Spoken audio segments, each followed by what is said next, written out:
Hello students, welcome to Rohit teaching point. देखिए, हम आप लोगों के लिए एनसीईआरटी मैथ की जो इंटरमीडिएट की बुक है उसको हम सॉल्व करवा रहे हैं। और पिछली क्लास में हमने 7.1 कंप्लीट की थी, तो आज हम 7.2 के कुछ क्वेश्चन सॉल्व करेंगे। तो 7.1 से जो शुरुआत हो रही है वो हमारी समाकलन की शुरुआत हो रही है। और बोर्ड एग्जाम में आप देखें तो समाकलन यानी इंटीग्रेशन का बहुत ही ज़्यादा महत्व होता है, और इसका जो है बाद में इसका उपयोग भी है, तो वो भी आप लोग देखिएगा। और ये जो है समाकलन का पोर्शन है, समाकलन और अवकलन ये दोनों को टोटल अगर मिला लिया जाए तो लगभग 44 मार्किंग के जो है सिलेबस में दिया गया है, लेकिन लगभग 50% क्वेश्चन आप इन्हीं से देखेंगे, तो इनको आप ज़रा ध्यान से समझ लीजिएगा। तो आज हम एक्सरसाइज 7.2 देखेंगे। तो देखिए, हमारा पहला जो क्वेश्चन है वो क्या है, इंटीग्रेशन 2x अपान 1 + x² dx, यानी हमें 2x अपान 1 + x² का x के सापेक्ष समाकलन ज्ञात करना है। ठीक है, तो ये देखिएगा, इस टाइप के जो भी क्वेश्चन हम सॉल्व करते हैं, ठीक है, तो इसमें ये देखते हैं कि कोई एक फंक्शन होता है, उसका अवकलन कहीं ना कहीं छिपा हुआ होता है, तो उसको हम t मान लेते हैं। तो यहाँ पर हम बात करेंगे प्रतिस्थापन द्वारा समाकलन की, यानी इंटीग्रेशन बाय सब्स्टिट्यूशन मेथड। तो इसमें देखिएगा, अगर हम इसको 1 + x² को जो है t मान लें, तो आप देखेंगे इसका अवकलन ऊपर दिया गया है। ठीक है, तो ये क्वेश्चन हमारा बहुत ही बाद में सिंपल हो जाता है। तो देखिएगा, हम यहाँ पर क्या करेंगे, 1 + x² बराबर t मान लेंगे। ठीक है, अब यहाँ अवकलन करिएगा तो 1 का तो हो जाएगा 0, यहाँ हो जाएगा 2x। ठीक है, और यहाँ पर वैसे हम dt/dx लिखना पड़ेगा, लेकिन हम यहाँ पर लिख रहे हैं ऐसे dx, और ये हो जाएगा यहाँ dt। वरना t का हम करेंगे तो dt/dx आएगा, तो उसको हम यहाँ ले आएंगे इस तरह से। ठीक है, तो इस तरीके से 2x dx बराबर क्या हो जाएगा, dt। अब देखिएगा, हमारे पास 2x dx है यहाँ पर। ठीक है, तो हम ये वैल्यू पुट कर देते हैं, तो जो हमारा इंटीग्रेशन है इसको हम i मान लेंगे। तो देखिए क्या हो जाएगा, तो देखिए 2x और dx ये मिलके क्या हो जाएंगे, dt।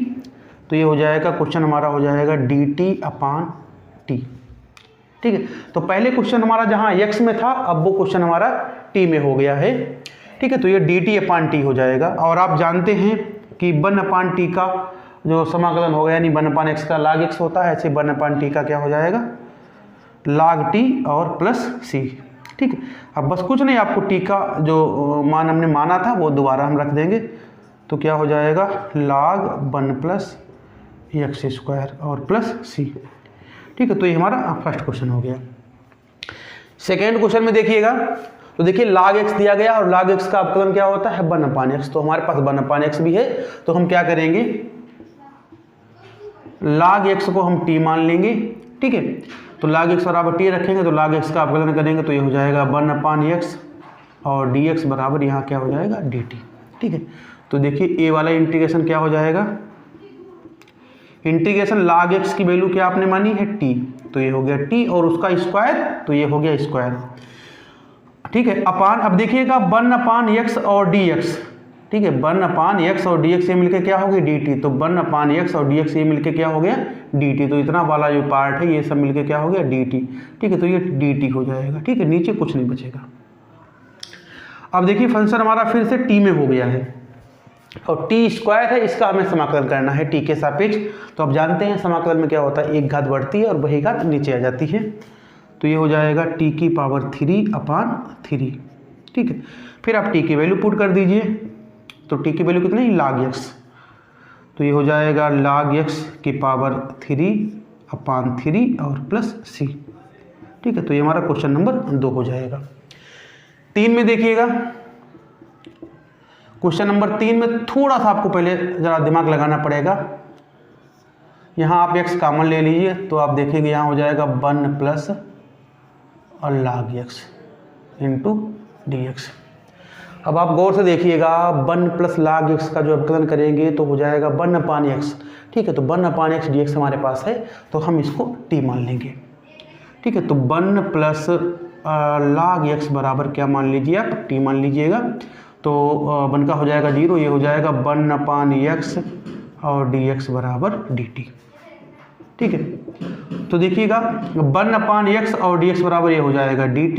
ठीक है, और नीचे ये क्या है, t है। तो देखिए हमने t माना है, 1/log से टी माना है तो 1/, ये हो गया टी, और 1/x dx ये मिलके क्या हो गया dt। अब आप जानते हैं 1/t का क्या होता है, log t प्लस सी, ठीक, बस टी का मान रख दीजिए, तो log और टी का मान कितना है 1 + log x, 1 + log x plus सी, ठीक। तो ये हमारा क्वेश्चन नंबर 3 हो गया, ठीक है। तो 1, 2, 3 ये तीनों क्वेश्चन हो गए हैं, आप लोगों ने नोट करिएगा, ठीक है। वीडियो को पॉज कर लीजिए आप, उसके बाद इन सभी क्वेश्चंस को नोट कर लीजिए। कहीं अगर कोई समस्या आ रही है, नहीं समझ में आ रहा तो आप हमें कमेंट में पूछ सकते हैं, हम आपको बता देंगे, ठीक है। तो ये नोट करिए आप, हम आगे क्वेश्चन लगाते हैं।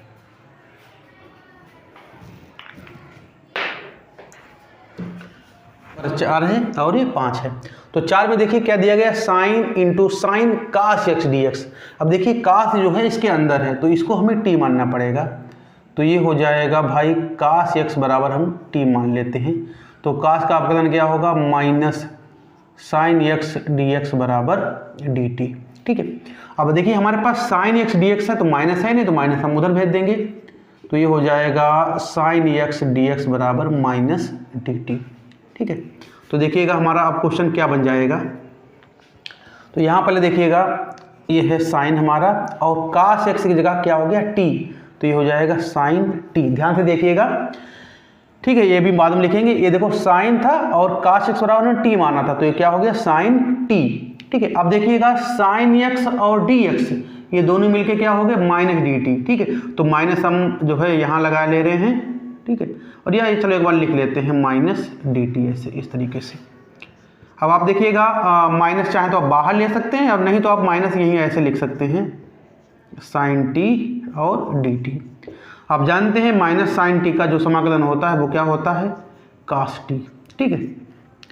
बस आप टी का मान रख दीजिए, तो ये हो जाएगा कास और टी, ठीक है, टी का मान क्या है कास एक्स, इस तरीके से प्लस सी, ठीक है। तो ये हमारा क्वेश्चन नंबर 4 हो जाएगा।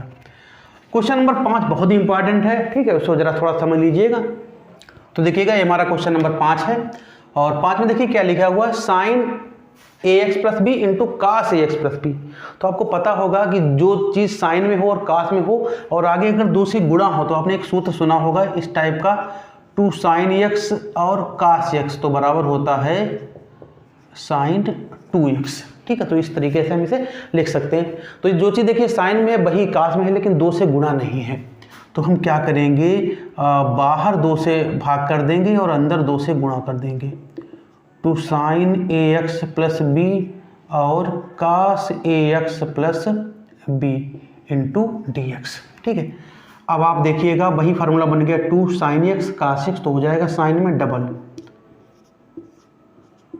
तो साइन और क्या हो जाएगा 2 ए एक्स प्लस बी, ठीक है। अब देखिए सिंपल साइन फंक्शन बन गया। अब इसको जरा थोड़ा सही नहीं लग रहा, तो इसको हम टी माने ले रहे हैं, तो 2 इंटू ए एक्स प्लस बी बराबर क्या मान लें हम टी। तो 2 देखिए यहाँ अपकलन हो जाएगा, x का हो जाएगा 1, ये 0 हो जाए, तो यहाँ a बचेगा, 2a dx बराबर dt, ठीक है। लेकिन हमारे पास केवल dx है, 2a नहीं है, तो 2a को उधर भेज दीजिए आप। तो dx का मान क्या हो जाएगा dt अपान 2a। तो देखिएगा 1/2, और देखिए वैल्यू रखिएगा साइन, और ये हो गया t, तो साइन t और dt बराबर क्या है dt अपान dx बराबर क्या है dt अपान 2a, ठीक है। तो ये 2a बाहर ले लीजिएगा, तो 2a और 2a हो जाएगा 1/4a, और अंदर क्या बचेगा केवल साइन t और dt। तो देखिएगा 1/4a, साइन t का समाकलन क्या हो जाएगा, साइन t का समाकलन हो जाएगा माइनस कास t, तो minus cos t plus c। तो बस t का मान रख दीजिए, तो माइनस 1/4a हो गया, और कास t का मान ये है 2 इंटू ए एक्स प्लस बी प्लस सी, ठीक है। तो ये हमारा क्वेश्चन नंबर 5 हो गया, ठीक है। इसे नोट करिएगा आप, आगे 1-2 और क्वेश्चन देख लेते हैं। हमारा क्वेश्चन नंबर 6 है। 6 में क्या कह रहे हैं, i equal to integration under root a x plus b into d x. अब देखिए अंडर रूट में है, तो इसके जो है हम इतना जो है ए एक्स प्लस बी इसको हम टी मान लेते हैं, तो ए एक्स प्लस बी बराबर क्या मान लो आप टी। ठीक है, तो समाकलन करिए तो एक एक्स का हो जाएगा 1, तो यहाँ केवल क्या बचेगा ए बचेगा और डी एक्स बराबर डी टी। ठीक है, तो डी एक्स बराबर क्या हो जाएगा डी टी अपान ए। तो हमारा आई बराबर क्या फंक्शन बन जाएगा, देखिए अंडर रूट और इसकी ये जो वैल्यू है ये टी है, तो अंडर रूट टी और डी एक्स बराबर क्या है डी टी अपान ए, डी टी अपान ए। तो देखिएगा 1 अपान ए आप बाहर ले लीजिए, तो अंदर केवल क्या बचेगा under root t. Under root t का मतलब है टी की power half into d t. ठीक है, अब समाकलन में क्या होता है एक पावर बढ़ जाती है, जो पावर बनती है वही नीचे आ जाती है। तो आई बराबर देखिए क्या हो जाएगा, टी की पावर हाफ है तो हाफ में 1 ऐड करिए, 1/2 + 1 = 3/2, तो 3/2 अपान में भी 3/2 प्लस सी। तो देखिएगा 2 ऊपर आएंगे तो हो जाएंगे 2/3 और ए और टी की पावर 3/2 प्लस सी। ठीक है, तो बस टी का मान रख दीजिए, तो आई बराबर क्या हो जाएगा 2/3a और टी का मान कितना है ए एक्स प्लस बी, ए एक्स प्लस बी की पावर 3/2 प्लस सी। ठीक है, तो ये क्वेश्चन हमारा बन गया है, क्वेश्चन नंबर 6। क्वेश्चन नंबर 7 देख लीजिए, बहुत अच्छा क्वेश्चन है, तो इसका जरा आप इसे ध्यान से देखिएगा। यहाँ पर देखिए अंडर रूट में है एक्स प्लस 2, तो इसको हमें सिंपल बनाना है, तो हम क्या करेंगे एक्स प्लस 2 बराबर क्या मान लेंगे टी। ठीक है, अब यहाँ पर थोड़ा गौर से देखिएगा, यहाँ पर हमें x का भी मान चाहिए होगा। ठीक है, x प्लस 2 का मान तो हमने t मान लिया है, लेकिन यहाँ पर x भी है तो x का भी मान हमें चाहिए होगा, तो हम x का ही सीधे मान निकाल लेते हैं। तो x बराबर हो जाएगा t - 2। क्लियर है, अब हम समाकलन कर देंगे, तो x बराबर ये है तो x का समाकलन क्या हो जाएगा, सॉरी अवकलन कर देंगे, x का हो जाएगा dx बराबर यहाँ हो जाएगा dt। ठीक है, तो सिंपली dx बराबर क्या हो जाएगा dt और x प्लस 2 बराबर हो जाएगा t और x बराबर हो जाएगा इतना। ठीक है, तो देखिएगा इंटीग्रेशन क्या हो जाएगा, i बराबर x की वैल्यू क्या है t - 2। ठीक है, और अंडर रूट और ये वैल्यू कितनी है t और dx का मान कितना है dt। ठीक है, अब हम क्या करेंगे, देखिए अंडर रूट टी से आप इधर मल्टीप्लाई कर दो, तो अंडर रूट टी और इंटू टी, तो टी की पावर हाफ है और 1 है, तो ये हो जाएगा टी की पावर 3/2 और -2 अंडर रूट टी का मतलब क्या है टी की पावर 1/2 dt। ठीक है, तो इसको हम अलग अलग लिख लेंगे,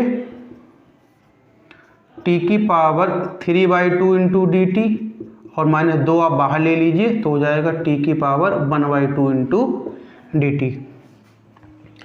ठीक है, समाकलन आप जानते हैं एक पावर बढ़ जाती है, तो यहाँ 3/2 है, एक और बढ़ जाएगी तो हो जाएगा 5/2, तो टी की पावर 5/2 अपान में भी हो जाएगा 5/2 और -2 और यहाँ हो जाएगी टी की पावर 3/2 अपान 3/2 प्लस सी।